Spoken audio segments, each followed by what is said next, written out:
আমি শুধু আপনাদেরকে আশুরা মিনাল মুহাররম সম্পর্কে একটু কথা বলতে চেয়েছিলাম যে আশুরা মিনাল মুহাররম এটা অত্যন্ত দামি একটা জিনিস। এই দিনে ইউনূস আলাইহিস সালামকে আল্লাহ পাক মাছের পেট থেকে দুনিয়াতে নাজাত দিয়েছিলেন, সুবহানাল্লাহ। এই দিনে ইব্রাহিম আলাইহিস সালাম নমরুদের বিশাল অগ্নিকুণ্ডে, এক একটা ঘটনা অনেক বড়, আমি শুধু জিস্ট করে যাচ্ছি। নমরুদের আগুন থেকে নাজাত পাওয়ার দিন ছিল আশুরার দিন। মুসা আলাইহিস সালাম ফেরাউন বাহিনী, বিশাল বড় বাহিনী, প্রায় 80 লক্ষ মানুষ ঘোড়া নিয়ে সদল বলে যখন মুসা আলাইহিস সালামকে তার বনী ইসরাইলকে যখন আঘাত করলো, একদিকে নীল দরিয়া আর একদিকে ফেরাউন। ফেরাউন বাহিনী থেকে বনী ইসরাইল বাঁচার জন্য কান্নাকাটি শুরু করে দিল। হযরতে মুসা আলাইহিস সালাম, আপনি কি করলেন? সামনে দরিয়াতে ঝাঁপ দিলে মরে যাব, পেছন দিকে ফেরাউন বাহিনী আমাদের আক্রমণ করেছে, কোথায় যাব? মুসা আলাইহিস সালাম করলেন, কাল্লা ইন্না রাব্বি লা সায়াহদিন, রাব্বি আলা সায়াহদিন। এই দুনিয়াবাসী, না, বনী ইসরাইল শোনো, আমার আল্লাহ আমার সাথে রয়েছে, কোনো টেনশন করবেন না। দেখেন সাথে সাথে মুহূর্তের ভিতরে নীল নদের ভিতরে পানি উপর দিয়ে চলছে, বিশাল বড় সাগর, নীল সাগর। এই সাগরের উপর দিয়ে পানি চলছে, পানির প্রবাহ বন্ধ হয় নাই, কিন্তু পানি চলছে। মাঝখানে সাগরের নিচ দিয়ে আল্লাহ পাক রাস্তা বানাই দিলেন। আমি কালকে আসলাম, গতকালকে গেছি ইয়া থেকে, সেই কর্ণফুলী মাহফিল ছিল, কর্ণফুলী। আমি প্লেনে গেলাম, ওখানে যাওয়ার পরে আমাকে ওরা ওখান থেকে প্লেন থেকে রিসিভ করলো, গাড়ি কার গাড়ি করে রিসিভ করলো, করে নিয়ে বলছে যে আজকে আপনাকে কর্ণফুলী টানেলে নিয়ে যাবো। টানেল তো আমি বিদেশে দেখেছি, টানেল পাহাড় কেটে টানেল বানানো হয়, জঙ্গল কেটে, উপরে জঙ্গল নিচে টানেল, অর্থাৎ টানেল বলতে যেটা সুড়ঙ্গ পথ। কি বলেন তো, কি সুড়ঙ্গ পথ? দুই দিকে মুখ থাকে, এদিকে ঢোকার মুখ, ওইদিকে বের হওয়া, ওইদিকে ঢোকার মুখ, এদিকে বের হওয়ার মুখ, এটাকে টানেল বলা হয়। এখন টানেল এটা নিচে, এটা কেমন করেছে বাংলাদেশেই, আমি ইয়া করে আসলাম, কর্ণফুলী নদীর উপর, সাগরের উপরে, এটা সাগরের অংশ একটা। পানি থেকে 300 ফুট নিচে, পানি থেকে উপরে পানি চলছে, 300 ফুট নিচ দিয়ে রাস্তা, চারদিক থেকে ঘেরাও, একবারে অক্সিজেন দেওয়া আছে, 4 লেন, 2 লেন যাচ্ছে, 2 লেন আসতেছে ভিতরে, কোনো দিকে কিন্তু কোনো রাস্তা নেই, চারদিকে কিন্তু ইয়া পানি চলছে উপরে, সাগরের পানি। হংকং আমরা দেখেছি, হংকং এ এখানে বিশাল বড় সাগর, সাগরের ভিতর দিয়ে ট্রেনের লাইন গিয়েছে, এদিকে এরকম মোটা মোটা গ্লাস, এই গ্লাস দিয়ে ওপার দেখা যাচ্ছে হাঙ্গর লাফাচ্ছে, কুমির লাফাচ্ছে, তারপরে আপনার তিমি মাছ লাফাচ্ছে, মাঝখান দিয়ে ট্রেনের রাস্তা। মানুষকে আল্লাহ কি বুদ্ধি দিয়েছে, কি গ্লাস তারা সেটিং করেছে, দেখা যাচ্ছে, কিন্তু অত বড় তিমি বাড়ি দিলেও ভাঙবে না, মাঝখান দিয়ে চলে যাচ্ছে। এগুলো আমরা বিদেশ দেখেছি, কিন্তু বাংলাদেশে একটি টানেল আমি দেখে আসলাম, যেটা পানির নিচে 300 ফুট নিচে, এই যে হলো উপরে পানি যাচ্ছে, 300 ফুট নিচ দিয়ে রাস্তা। এই রাস্তা ঢুকলো ইঁদুরের গর্তের মতো, ঢুকে আবার উপর দিয়ে বের হয়ে উপর দিয়ে চলে গেল। হ্যাঁ, এই যে এটা তো হযরত মুসা কালিমুল্লাহ আলাইহিস সালাতু ওয়াস সালাম, ওই কথাটা বোঝানো কিন্তু এখন খুবই সহজ। ওনার পানি চলে যাচ্ছে, আমার মালিক পানিকে বন্ধ করে নাই, পানির প্রবাহ ঠিক আছে। সাগরের পানির প্রবাহ তো কঠিন, সাগর এত বড় বড় ঢেউ, যে ঢেউ দিয়ে একটা মানুষকে পানির গলির মধ্যে ঢুকায় ফেলবে, সেই ঢেউ উপরে চলছে, আর নিচে আমার আল্লাহ পাক বনী ইসরাইলের 12টি গোত্রের জন্য 12টা রাস্তা বানাই দিলেন, টানেল করে দিলেন, নিচে রাস্তা, উপরে পানি চলে যাচ্ছে, ভিতরে কোনো পানি নেই, রাস্তা বানাই দিলেন। হযরতে মুসা আলাইহিস সালাম সহ তার বাহিনী পুরা বনী ইসরাইলের 12টি গোত্রের লাখ লাখ মানুষগুলি একসাথে বের হয়ে ওই টানেলের ভিতর দিয়ে পার হয়ে চলে গেল। একটা ফোঁটা পানি তাদেরকে স্পর্শ করলো না। ওট নিয়ে গেলেন, ঘোড়া নিয়ে গেলেন, একটি জিনিস কোনদিন পানির মধ্যে পড়ে থাকলো না। যে মাত্র পার হয়ে গিয়েছে, ফেরাউন বলতেছে এটা আমার কারণেই হয়েছে, ঢুকে যাও, পানির টানেলে ঢুকে যাও। পুরা ঢুকতেছে, বনী ইসরাইল বলে, বনী ইসরাইল আবার এদের ধৈর্য, ওই তো আসতেছে, ওরাও তো নামছে। আল্লাহ পাক রব্বুল আলামিন তাদেরকে নীল সাগরের মাঝখানে নিয়ে গেলেন, আর মুহূর্তের মধ্যে পানি আবার এক হয়ে গেল।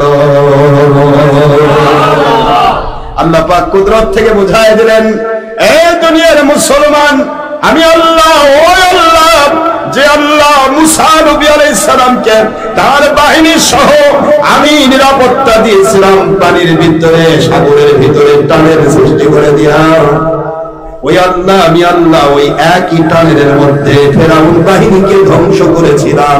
ওই দিনটার নাম ছিল আশুরা।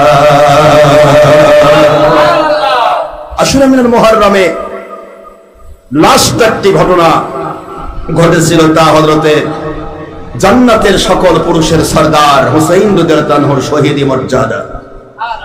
আশুরা মিনাল মুহাররম সপরিবারে নবীর পরিবারকে ধ্বংস করে দেওয়ার চেষ্টা করেছিল ইজিদ বাহিনী, টুপিওয়ালা, দাড়িওয়ালা, জুব্বাওয়ালা এবং নামাজ পড়া, রোজাওয়ালা, মুন্সি মুরবি।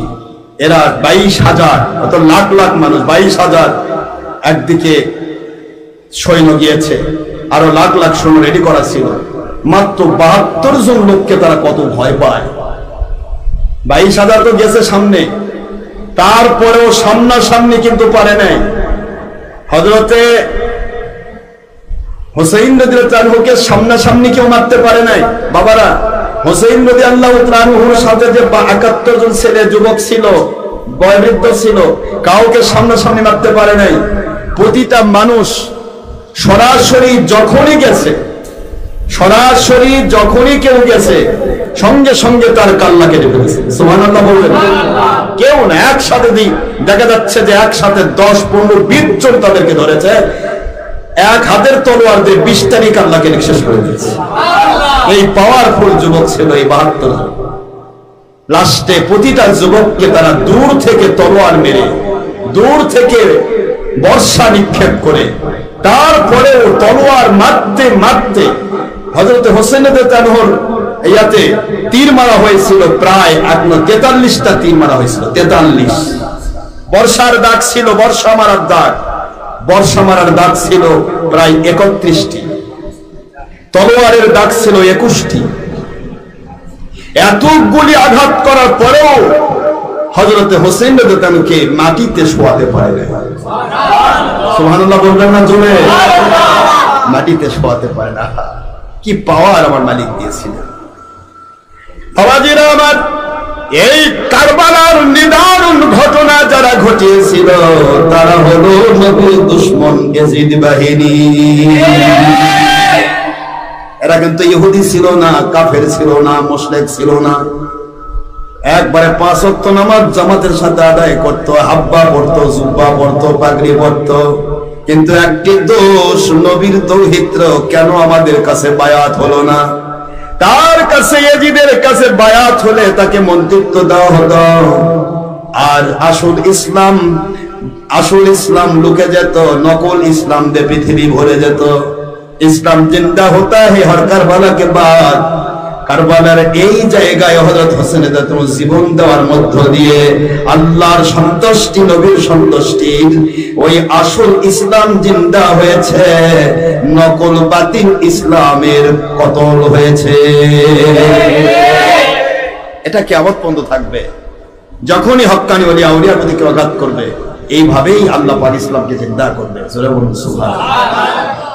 এই ঘটনা ঘটেছিল আশুরার দিনে। কোন দিন বলেন তো? আর ফিনিশিং লাস্ট একটা ঘটনা ঘটবে আশুরা মিনাল মুহাররমে। সারা পৃথিবীতে আল্লাহ পাক এই আশুরার দিন, শুক্রবার দিন কিয়ামত ঘটাবে। সুবহানাল্লাহ। এটা হাদিস শরীফে এসেছে। মহান আল্লাহ আমাদের সবাইকে বোঝার তৌফিক দিন। আশুরার দিন রোজা রাখবেন বাবারা, ইনশাআল্লাহ। রোজা, এটা বুখারীতে এসেছে, আমার নবী পাক সাল্লাল্লাহু আলাইহি ওয়াসাল্লাম আশুরার রোজাকে ফরজ করে দিয়েছিলেন সেই সময় যখন রমজানের রোজা আসে নাই। রমজান মুবারক রোজা যখন ফরজ হয়ে গেল, তখন আশুরা রোজাকে আল্লাহর হাবিব এটাকে ইচ্ছাধীন করে দিলেন। কেউ রাখলে সওয়াব পাবে, না রাখলে গুনাহ হবে না। এইটা হলো আশুরার দিনের রোজা। আর আশুরার দিনের রোজা যেহেতু ইহুদিরা মুসা ইসলামের স্মরণে তারা রোজা রাখে, খ্রিস্টানরা ঈসা আলাইহিস সালামের শুলে তলোয়ার চালানোর চেষ্টা করেছিল ইহুদিরা, সেখান থেকে বাঁচিয়ে আল্লাহ পাক চৌথ আসমানে তুলে নিয়েছেন ঈসা আলাইহিস সালামকে। ওই দিনটাও ছিল আশুরার দিন, ওটাকে স্মরণ করার জন্য আপনার খ্রিস্টানরাও আশুরার দিন পালন করে। এই কারণে আশুরার দিন তারা রোজা রাখে একটা। আমাদের নবী বলেছেন সুমু ইয়াউমি আশুরা ওয়া খালিফু ফিহিল ইয়াহুদা। আল্লাহর হাবিব সাল্লাল্লাহু আলাইহি ওয়াসাল্লাম বলেন সুমু ক্বাবলাহু ইয়াওমান আও বাদাহু ইয়াওমান। দুনিয়াবাসী তোমরা রোজা রাখো, মুসলিম শরীফের হাদিস। আল্লাহর হাবিব সাল্লাল্লাহু আলাইহি ওয়াসাল্লাম বলেন যে তোমরা রোজা রাখবে আশুরার দিন, শুধু একটি রাখে খ্রিস্টানরা ইহুদিরা, তোমরা রাখবে দুইটা। জোরে বলুন সুবহানাল্লাহ। এই জন্য রোজা আশুরার দিন দুইটা রোজা রাখতে হয়। যে এই রোজার ফজিলত কি? আল্লাহর হাবিব সাল্লাল্লাহু আলাইহি ওয়াসাল্লাম বলেন সিয়ামু ইয়াউমি আশুরা আতাসিবু আলাল্লাহি আইয়ুকাফিরাস সালাতাল্লাতী ক্বাবলা। কোন ব্যক্তি যদি এই আশুরার রোজা রাখে, তার পূর্বের 1 বছরের পুরা জিন্দেগির গুনাহ আল্লাহ পাক মাফ করে দেন। সুবহানাল্লাহ। এই জন্য আশুরার রোজা রাখবেন। আগামী শনিবার দিনগত রাত খাবার খেয়ে, শনিবার দিনগত রাত হলো আশুরার রাত, এই রাতিতে সেহরি খেয়ে দিনের বেলা রবিবারেতে রোজা রাখা, এটা আশুরার রোজা। আর এটাকে কন্ট্রোল করার জন্য আগে 9 তারিখ শনিবার প্রতিটা মুহূর্ত 9 এবং 10 রোজা রাখা উত্তম। কিন্তু বুঝতে হবে আশুরার দিনের আগে হোক অথবা পরে হোক, যদি সোমবার বা বৃহস্পতিবার পরে, তাহলে সেইটা সহ আশুরা রোজা রাখা বেশি উত্তম। তাহলে এবার আমাদের পড়তেছে রবিবার দিন আশুরা, আমরা শনিবারে না রেখে রাখবো রবিবার এবং সোমবার। একদিকে সাপ্তাহিক সোমবার রোজা সুন্নত 100 শহীদের মর্যাদা, ওটাও পাওয়া গেল। মাঝখানে আশুরা রোজাটাও একটা হলো না, ওটা সহ দুইটা হলো। আশুরার সওয়াবও হলো, সোমবারের সওয়াবও হলো। এই হিসেবে যে কোনো বৎসর রোজা যদি সামনে পিছে বৃহস্পতি বা সোমবার না পড়ে, তাহলে রোজা রাখা আশুরা রোজা 9 এবং 10 এই 2 দিন রোজা রাখা উত্তম।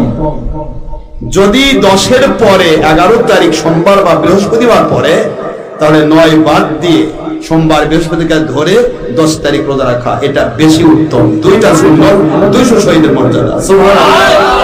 আল্লাহ পাক আমাদের সবাইকে বোঝার তৌফিক দিন। আমরা রোজা রাখবো কোন কোন দিন বলেন তো বাবারা? হ্যাঁ, রবিবার এবং সোমবার, এটা উত্তম।